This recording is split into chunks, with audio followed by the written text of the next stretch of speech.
space open, and they will walk Gibson with Harris coming up. Well, you've got to believe that he's going to put him on with 4 pitches. He told him 4, he's coming out. I've had good success. You want the infield in on him? No. He don't want to walk you. He don't want to walk you.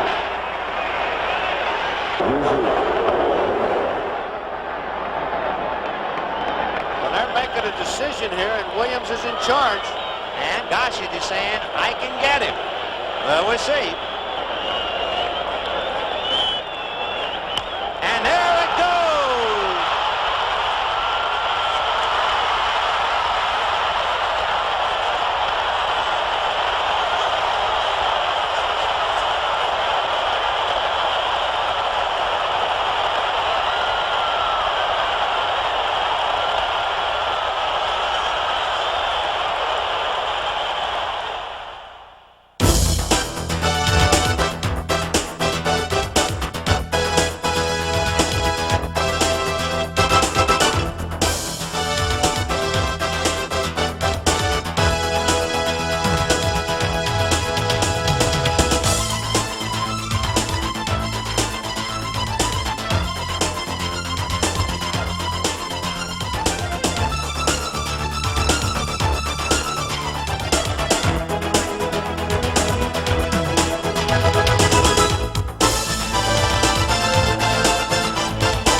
This is Mel Allen with the 50 greatest home runs in baseball history.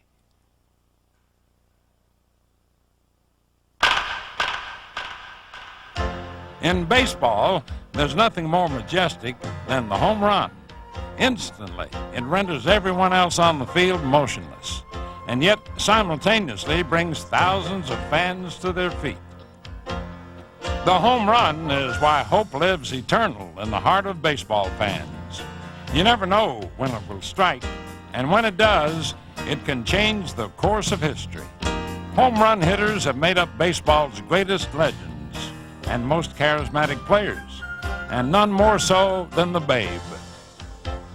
When Babe Ruth came along, baseball was in decline. Enter the Sultan of Swat, who could seemingly hit a home run whenever he wished. Some say he did precisely that in the 1932 World Series, calling his shot before hitting it. Home runs like that brought the romance back to baseball.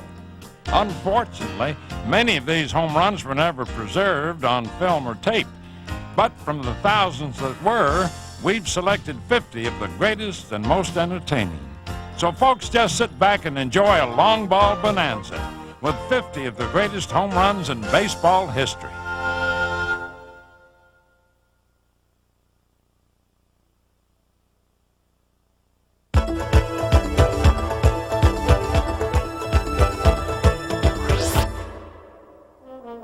Hank Aaron hit what is perhaps baseball's most memorable home run, the night he eclipsed the Babe. He's sitting on 7-14. Here's the pitch by Downing. Swinging. There's a drive into left center field. That ball is going to be out of here. It's gone. It's 7-15.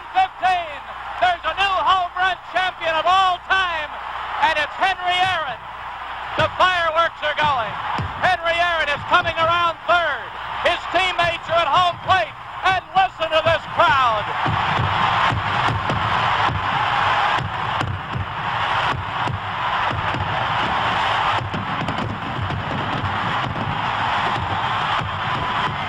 A sellout crowd is cheering Henry Aaron, the home run king of all time. 7-15 came on a ball. Henry Aaron made his mark by hitting more home runs than a bona fide legend. But even the less prolific can be thrilled by a home run. Take Dwayne Kuiper of Cleveland, who went to bat almost 3,400 times in his career and only did this once. 1-0 pitch to the left-hand batter. He drives one down the right field line, headed for the wall. It's gone! Lee Kuiper just hit his first major league home run. How about that? Hey, look at Dwayne on those bases. Oh, is he one happy ball player? For Dwayne, it was a career home run, one that was good for a career. Next stop, Brooklyn, the last game of the regular season, where the Phillies' Dick Sisler had 2 men on in the 10th inning. Swinging a fly very, very deep toward left field. Moving back, Abrams, way back. He can't get it. It's a home run. A home run for Dick Sisler. A home run that gave the Phillies the 1950 pennant over Brooklyn, and Sisler a niche in home run history. It would be 30 years before the Phils would win another pennant.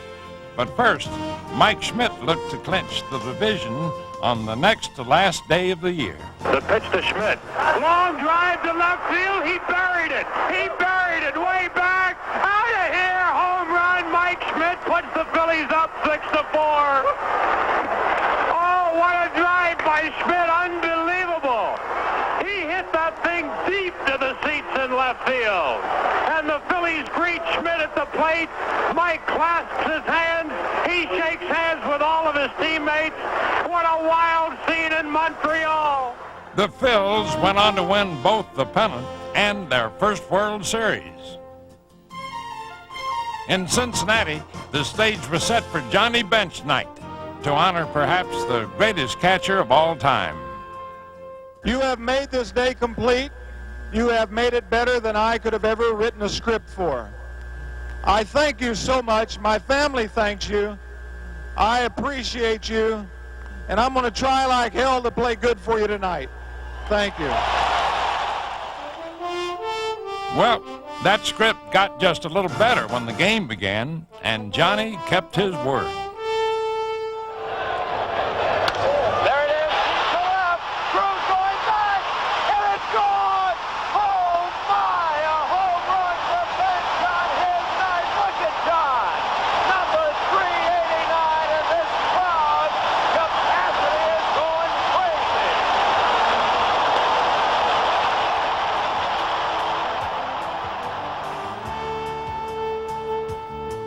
Ted Williams was another guy who had a knack for rising to the occasion. Take, for instance, the last at-bat of his amazing career. Well, you can bet your bottom dollar Williams would like to hit one out of here right now. There's a drive to deep right center. This may be gone. Fred way back there watching. Home run, Ted Williams.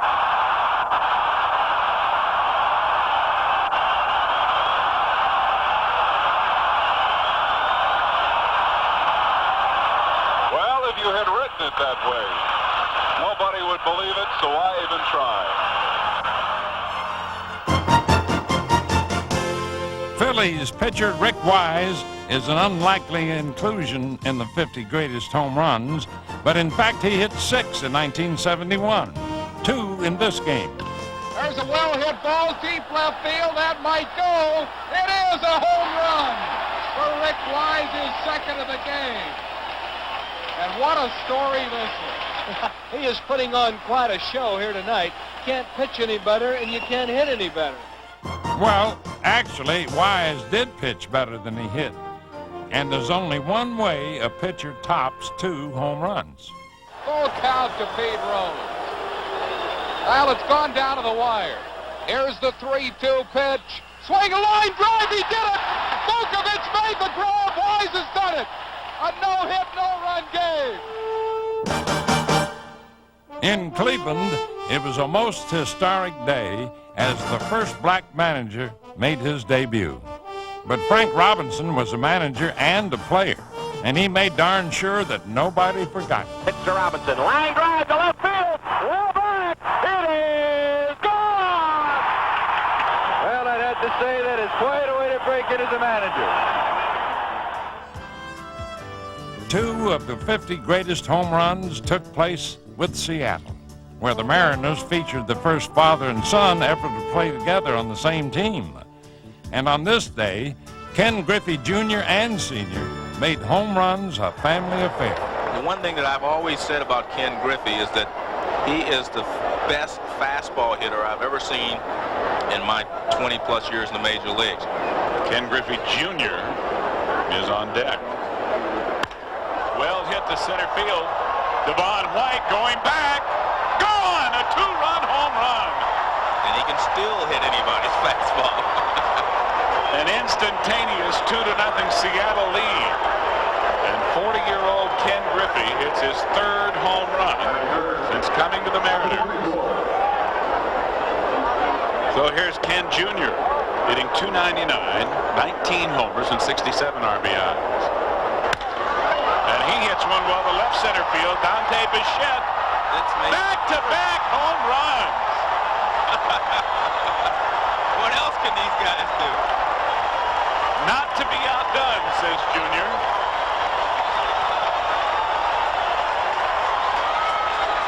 His 20th of the year.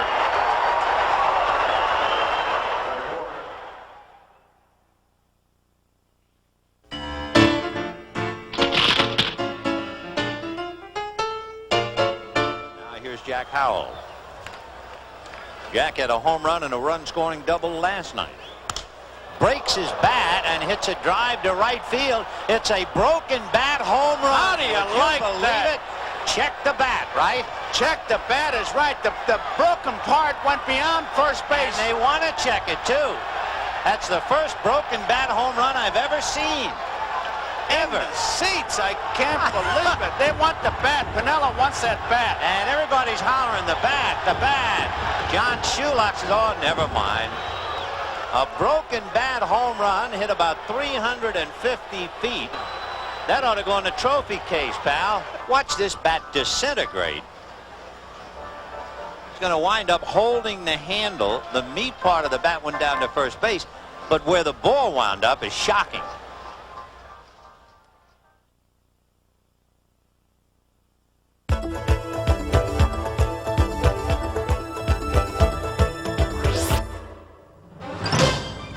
Baseball's first All-Star game was held in 1933, and quite appropriately, Babe Ruth hit the first All-Star homer. But for sheer All-Star drama, we must go to Briggs Stadium in Detroit, where, with the American League trailing 5-4, a young Ted Williams came to the plate, 2 on, 2 out, the 9th inning. Williams swings. There's a high drive going deep, deep. It is a home run against the tip top of the right field stand. An American League 7-5 win. Yes, hitting that home run in the All-Star game in the 9th inning was certainly a big thrill, and I'll never forget the rest of my life. 5 years later, in front of the hometown fans in Fenway Park, the American League romped 12-0, thanks to 2 home runs by Williams. But it was the second home run, hit off the seemingly unhittable eephus pitch of Rip Sewell, that caused such a stir.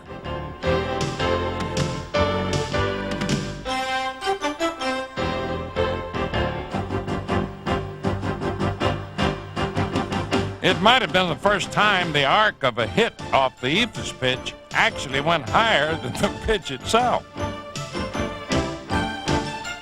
But even in the rich tradition of the All-Star game, one feat had never been accomplished. No man had hit a grand slam. Then along came Freddie Lynn. He out at first, Carew at second, Trio at third. 2 out. And he drives it to deep right.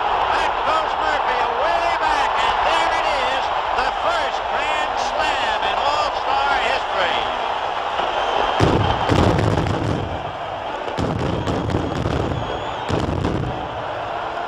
The first grand slam home run in All-Star history, hit by that man, smiling Fred Lynn.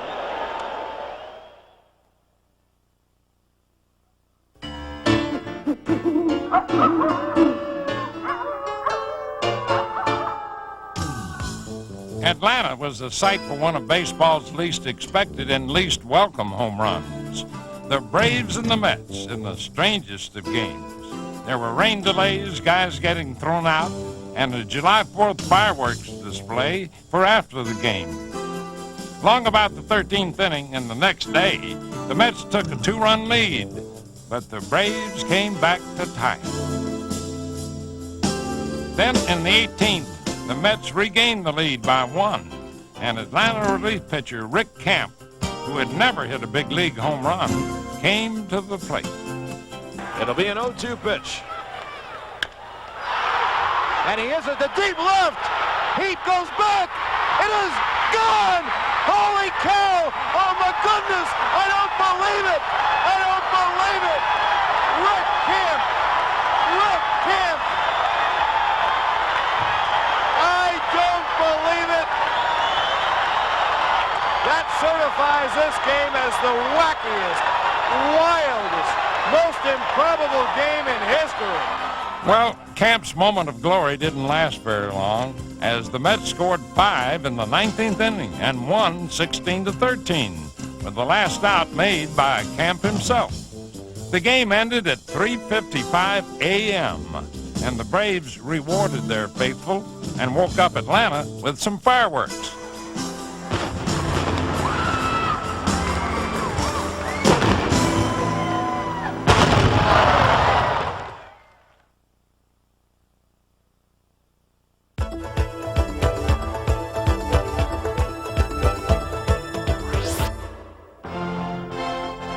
In 1951, the groundwork had been laid for baseball's most often heard home run. The New York Giants had made up 13.5 games on the Brooklyn Dodgers to finish the regular season all tied up. A 3-game playoff was deadlocked at 1 win apiece, and in the bottom of the 9th inning of Game 3, the Giants trailed 4-2. But with 2 on, Ralph Branca came on to pitch. And up to bat came Bobby Thompson. Bobby Thompson up there swinging. Branca throws. There's a left back. A QB in the lead. The Giants won the pennant. The Giants won the pennant. The Giants won the pennant. The Giants won the pennant. Bobby Thompson hits into the very back of the left field stand. The Giants won the pennant, and they're going crazy. They're going crazy. That call by Giants broadcaster Russ Hodges has become a part of baseball folklore. But Dodger fans were listening to the Dodgers broadcast, and they heard Red Barber. The last half of the night, the Giants' chances look slim, almost nil. Now it's a 4-2 ball game in favor of Brooklyn, but the Giants have the tying run at second base, and Thompson is to hit next. Old number 13, Ralph Branca, comes on to relieve now. Big Branca called on for his most important job in his baseball career. Here it is. Branca pumps, delivers, the curve swung on and called it deep shot to left field. It is a home run. And the New York Giants win the National League pennant, and the Polo Grounds goes wild.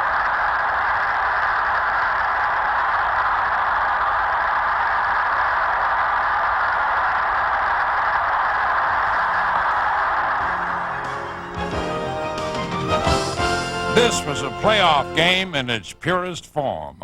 But in 1969, baseball assured itself of playoffs every year by adopting 2 divisions in each league and holding the best of 5 league championship series to determine the pennant. All of which brings us back to the Bronx, where the best of 5 series between the Yankees and Kansas City was tied 2 games apiece. The game was tied at 6, and the Yankees' Chris Chambliss was leading off in the bottom of the 9th inning. And there's a long drive to right field. This may be the end of the pennant, but see, it is up and gone. The Yankees win the pennant as Chris Chambliss hits a home run, and the Yankees win the pennant 7-6. Chambliss is being tackled. He has got to be allowed to touch the bases and get to home plate. Home plate is unguarded. He has not even touched home plate, and he goes into the safety of the dugout. Chambliss has won the pennant for the New York Yankees on the first pitch in the bottom of the 9th inning. 2 years later, the Yankees needed an extra game just to reach the championship series. They had finished the regular season tied with the Red Sox and went to Boston for a one-game playoff. That's when Bucky Dent made history. The count's 1-1. 2 outs and 2 on. The Red Sox lead at 2-0 in the 7th inning here at Fenway. Deep to left. Yastrzemski will not get its home run. A 3-run home run for Bucky Dent. The Yankees now lead it by a score of 3-2. Boy, the last guy on the ball club you'd expect to hit a home run. Just it went into the screen. Bucky Dent. The Yankees went on to win the game, the LCS, and the World Series. In 1981, the Dodgers and the Montreal Expos were tied 2 games apiece in their best-of-5 championship series. The game was tied at 1 in the top of the 9th, and Rick Mundy was up with 2 outs. Here's the 3-1 pitch, and it's swung on, fly ball, center field. Dawson at the wall. That ball is out of here, and a home run for Rick Mundy, and the Dodger bench clears to congratulate Rick Mundy, who has hit a 2-out home run here in the 9th inning. And the Dodgers have gone ahead 2-1. That proved to be the game winner, and the Dodgers went on to exact some revenge against the Yankees in the World Series. 3 years later, the San Diego Padres trailed their championship series 2-1 to the Cubs. Game 4 tied 5-5 in the 9th. The situation was fertile for a hero. Pitch on the way to Garvey. Hit high to right center field. Way back. Going. It is gone. Steve Garvey in the 9th inning. Hit one over the 370 mark. And the Padres beat the Cubs 7-5. Oh, doctor, you can hang a star on that, baby. Well, the emotion carried over as the Padres won Game 5 as well, and for the first time ever went on to the World Series. In 1985, the League Championship Series became a best-of-7, and so Game 5 was pivotal but not deadly. Series tied to 2. Game tied to 2. Bottom of the 9th, and Ozzie Smith at the plate. Smith corks one into right, down the line. It may go. Go crazy, folks. Go crazy. It's a home run, and the Cardinals have won the game by the score of 3-2 and a home run by the Wizard. Go crazy. With the Cardinals now up 3-2, the series shifted back to Los Angeles, where in Game 6, the Dodgers led 5-4 with 2 out in the 9th. But Jack Clark had 2 men on. From the stretch. First pitch hit deep to left field. Way back. Guerrero will look up. Jack Clark has just put the Cardinals ahead. A towering 3-run home run in the 9th inning. The Cardinals have spilled out of the dugout. The Dodgers are quickly running out of tomorrows. There were no tomorrows for the Dodgers as they lost both the game and the pennant. It was Boston for whom things looked bleak a year later. The Red Sox trailed the Angels 3-1 and were behind 5-4 in the 9th. Donnie Moore needed 1 strike. Dave Henderson 1 swing. Here's the pitch. There's a fly ball to left field. Downing is going back. It's gone! It is gone!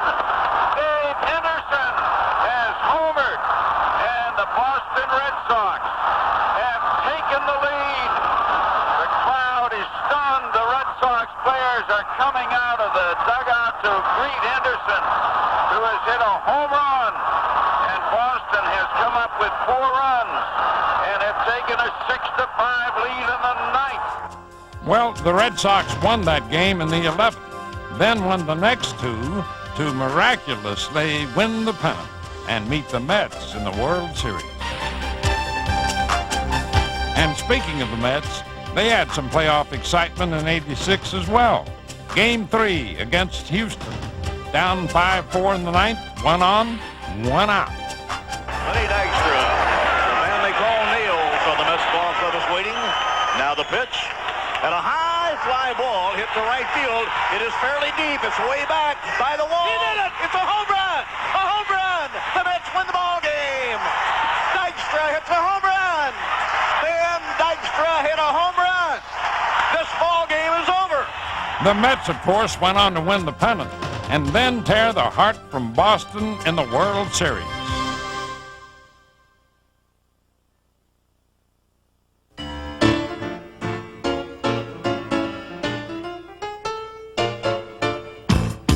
This is Luke Appling, a Hall of Fame shortstop who played in the 30s and 40s. Luke went on to play in some old-timers games, but as Luke got older, he got better. 75-year-old Luke Appling, who still works in the Atlanta Braves organization, facing Warren Spahn, deep to left field, way back there, home run, Luke Appling, 75 years old. Oh, you gotta love it. Is that great, Red? I told you when you were talking about him at the start, he could still swing that bat 75-0. Luke Appling rumbles around the bases, 75 years old.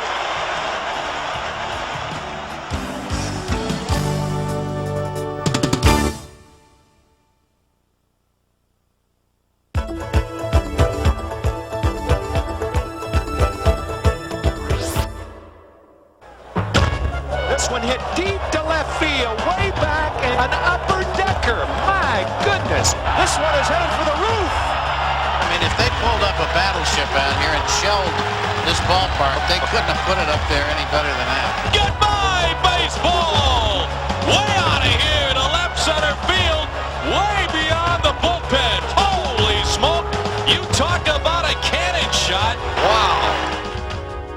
Nothing kindles more excitement in baseball than the power hitter, the big bruisers who can hit the ball to the far reaches of your imagination.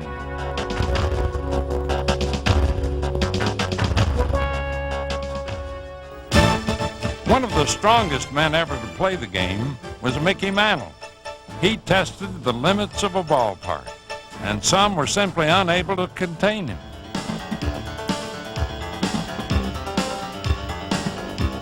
But perhaps his longest home run came appropriately at home, Yankee Stadium, a shot that was still rising when it hit the facade in right field, a mark Mantle would reach 5 times in his career. Darryl Strawberry can hit the long ball, but none longer than one at Olympic Stadium. It's a long drive. That ball is out of here. Home run, Darryl Strawberry. That ball may have hit the lights up there. I think it did. I can't believe it. That ball hit the top of the stadium. With Darryl, even seeing isn't believing. Jimmy Wynn was known as the toy cannon when he played for Houston. He was only 5'9", but had an explosive bat. And one day at Crossley Field, he fired a salvo on the freeway. Jimmy Wynn, the batter, with a count of 1 ball and 2 strikes. Wynn swings and drives deep into left field. Look at this one go, everybody. Up to the scoreboard. It's over the scoreboard, bouncing up onto the freeway. I can see it up there where those automobiles are going. Look at that drive. You talk about a tape measure shot. That has got to be the longest home run I have ever seen hit in Crossley Field, or hit out of it. No question about it. Look at Jimmy Wynn. In the 1971 All-Star Game, 5 future Hall of Famers hit home runs, and so did one who just might make it 6. 1 ball, 2 strikes to Reggie Jackson. There's a long drive. That one is going way up. It is off the roof. That hit the transformer up there. I've never seen anyone get out as quickly as that one did. And it looked like it was on the rise. It wasn't a high fly ball. It was going up. What a smash. Now, hitting a home run into the upper deck in Detroit is not uncommon. But to go beyond that, well, it helps to be as strong as Cecil Fielder. Long drive, deep left field. This is on the roof, over the roof, gone.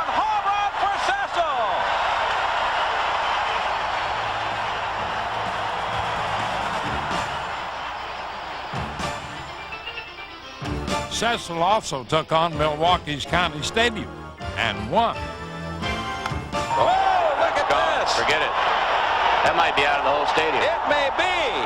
It is. It went out of everywhere, right on over the top. Cecil Fielder with a monstrous home run. What a blast. And Jose Canseco christened the Netherland of Toronto Skydome. Canseco bids for the second homer of the inning. If it's fair, he's got it. Whoa. And it settles into the upper deck. Oh, my goodness. There's the guy who caught the Canseco home run ball. When you buy a seat in this section of the stadium, you don't exactly come to the park expecting to come away with a souvenir.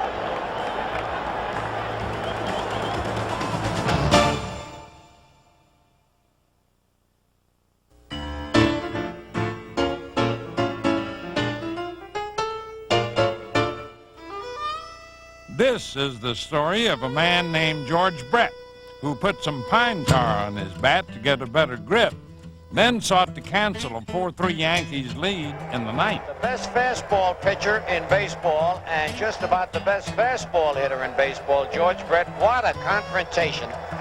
Just set by Gossage. The pitch deep to right field. Holy cow, I don't believe it. Home run for George Brett. I don't believe it. That lightning could strike twice. And Billy Martin now is coming out. He wants to take a look at that bat. Well, that's a little late. I don't believe it. I told you I had nightmares about this thing. Unbelievable. Look at George Brett. He is getting congratulated, but there's a big huddle out there, and the umpires are going to talk over. They got to get a calibrating machine out here to calibrate this thing and see just how high the pine tar is. And there is a definite rule in the rule book that you cannot have it above a certain distance. Well, they found that calibrating machine at home plate and determined the pine tar was too high. And the home run that wasn't. Oh, I can't believe that. Wait a minute, Bill. Can't believe that. They did that to Thurman Munson out in Minnesota. Brett is upset, and I can't believe that, Phil. 4 days later, the American League overruled the umpires. Brett's homer stood, and the game was eventually finished with the Royals sticking it out for a 5-4 victory.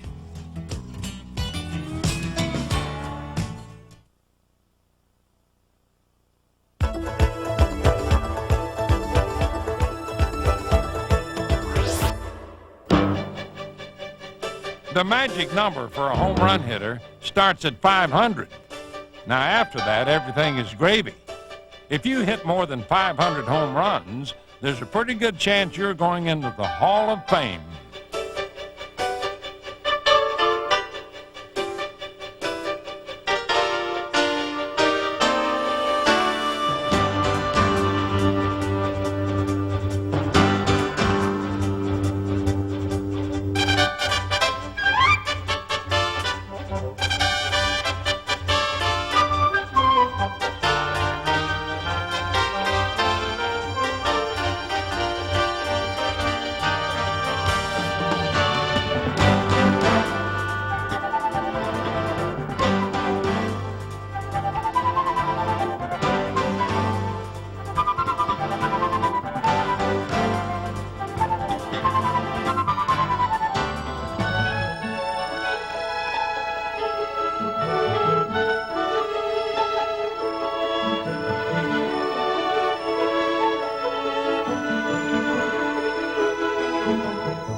So, in honor of these men who rose far above the rest, here are some selected magic numbers and the magicians who waved the wand.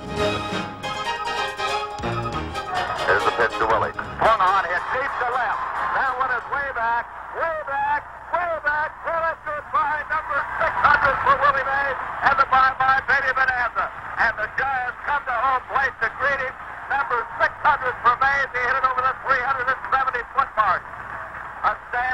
ovation here in San Diego for Willie.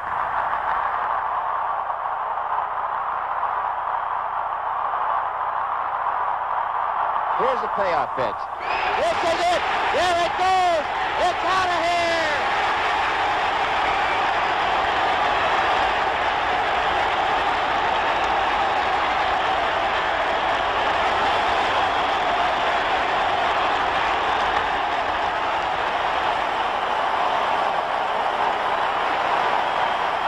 The wind is not a big factor. It's out of the southeast at 7 miles an hour. Jarvis fires away. That's a fly ball. Deep to left. Back. That's it. That's it. Hey! He did it. Ernie Banks got number 500. A line drive shot into the seats and left. The ball tossed in the bullpen.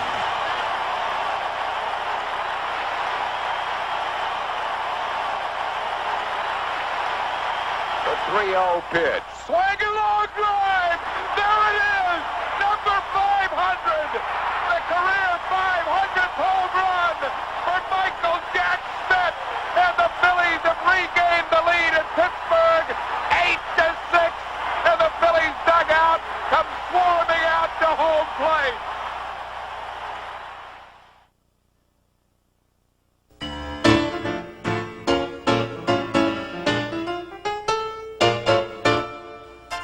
Jimmy Pearsall also hit a milestone, but in the manner of Pearsall, he did it with a twist.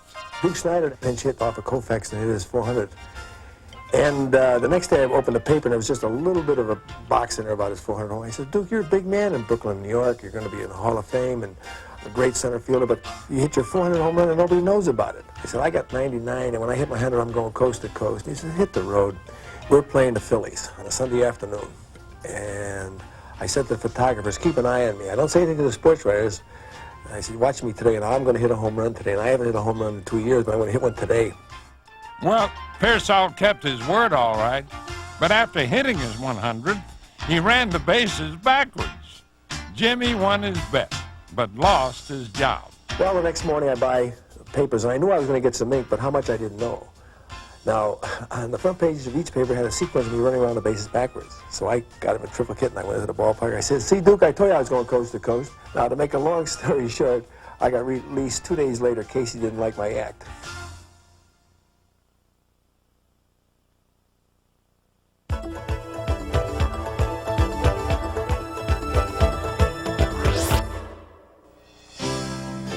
Hank Aaron, as most baseball fans know, went on to hit 755 home runs in his wondrous career, which he finished with the Milwaukee Brewers.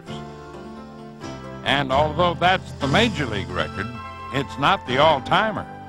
That distinction belongs to Sadaharu Oh, who hit 868 career home runs. And the one that pushed him past Aaron was something special. 投球は第6球目インコース来ました打ったホームランナイスホームラン750バットを飛び出しました両手を大きく広げて応戦し今一塁キャンバスを回りましたゆっくりと二塁に向かいます一塁側のジャイアンツのダグアウトから全選手がブルペンからの全選手が今ホームプレートの隙間に集まりました応戦しゆっくりとこれから三塁を回ります三塁キャンバスを回ってプレスを拍手 How about that? Not bad for a career in any country. But some guys don't need a lifetime to set some kind of home run record. Willie Mays tied one, and he did it in a day. The 2-0 delivery, and Mays sends another one. Tell it, bye, baby. Aaron doesn't even move. It's going far up into the center field bleachers. Willie Mays has tied a record, 4 home runs in a game. Mike Schmidt must have watched Mays as a kid and figured if Willie can do it, he can do it. Richie Allen is led off with a walk. Here's Mike Schmidt. He swings. Don't tell me. Don't tell me. How about that? That's got to be a reverse pitch. And Mike Schmidt has drilled his 4th home run.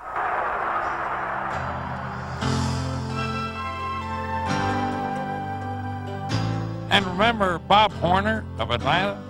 Well, he also worked his way into one of baseball's most exclusive clubs. Reardon delivers. There's a fly ball, deep left center field. Right looking up. He did it! He did it! Bob Horner has become the 11th player in baseball history to hit 4 homers in one game. Back in 1956, Dale Long hit a home run in 8 consecutive games. Not even Babe or Hank did that. Well, some 31 years later, Don Mattingly had the chance to tie that record. Hey, did he get all of it? Holy cow, he did it!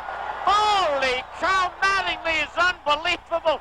The opposite field. Holy cow. And Don Mattingly has just tied a record set back in 1956 by the Pirates' Dale Long. A home run in 8 consecutive games. Now, we all know Roger Maris holds the all-time record for home runs in a season with 61. But poor Roger first had to deal with the pressure of just tying Ruth's mark of 60. And some of us just happened to be there when he did it. There it is. There it is.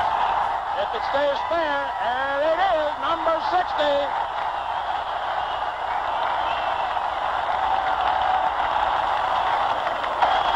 How about that? There's standing ovation. And they're calling him out of the dugout. This is most unusual. They are asking him to come out of the dugout. Now this is something. It all came down to the last day of the year.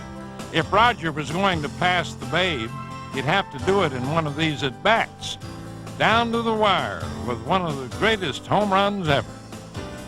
Then you got a handful of people sitting out in left field, but in right field, man, it is mobbed out there. And they're standing up. Here's the windup. Fastball hit deep to right. This could be it. Way back there. Holy cow. What's the matter? Look at him fight for that ball out there. Holy cow. What a shot. 51 home runs, and they're still fighting for that ball out there. People are climbing over each other's backs. And they want Maris to come out and take another bow. He does. One of the greatest sights I've ever seen here at Yankee Stadium.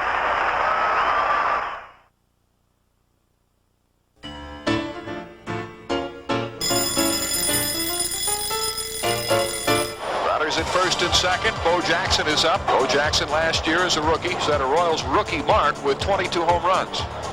He wanted to call time on that pitch and nails it to deep left. Can you believe that? Incredible. He wanted to call timeout, held up his left hand to request time. He didn't get it, swung the bat, hit it out of the park. A 3-run homer. Talk about strength. Now watch this. Takes his hand off the bat, says, I want timeout. Doesn't get it. Whack.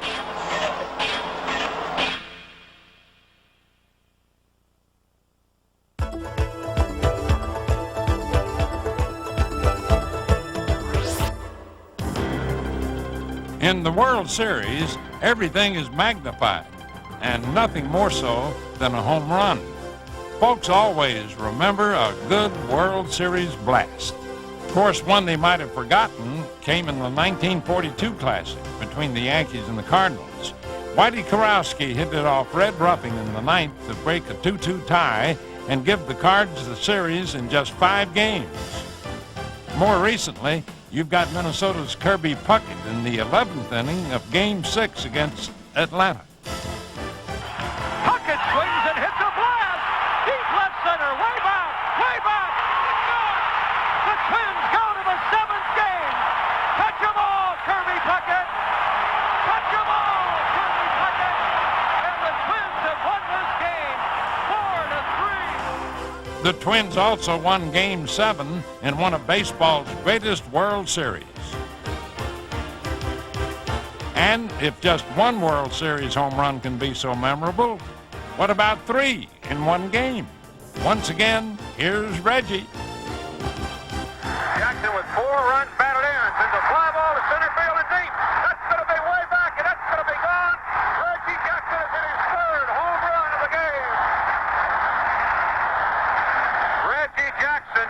the second man in World Series history to hit 3 home runs in a game. Babe Ruth did it on 2 occasions, in 1926 and in 1928. It was Reggie's finest hour as the Yankees won the series, and Reggie was named Most Valuable Player. On to Forbes Field in Pittsburgh for the single most dramatic World Series home run. 7th game against the Yankees, 6-6 the score when Bill Mazeroski led off in the 9th. There's a swing and a high fly ball going deep to left. This may do it. Back to the wall goes Berra. It is over the fence, home run. The Pirates win. It was the only time ever that a home run won a World Series in the last at bat. Then there's Carlton Fisk, whose Red Sox trailed Cincinnati 3-2. 12th inning, game 6, score 6-6. There it goes, the long drive. If it stays fair, home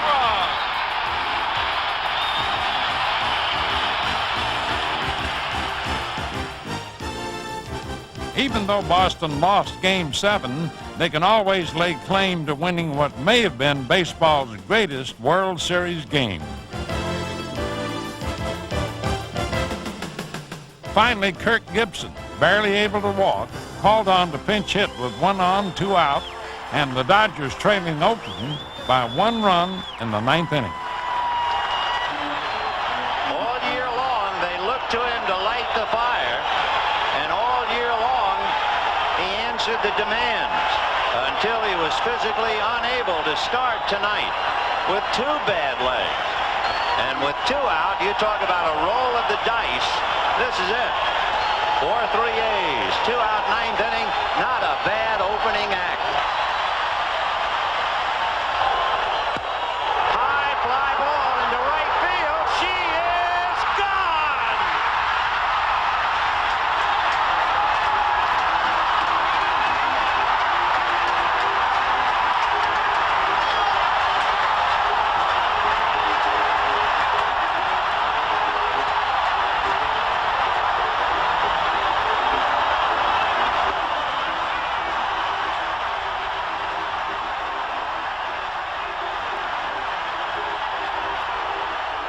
Man alive, it was the kind of moment home runs were meant to be. And you've just seen 50 of the best. And talking about the greatest home runs, you never know when they'll strike. But you can bet your life there will always be more. This is Mel Allen saying, thanks a lot for watching, everybody.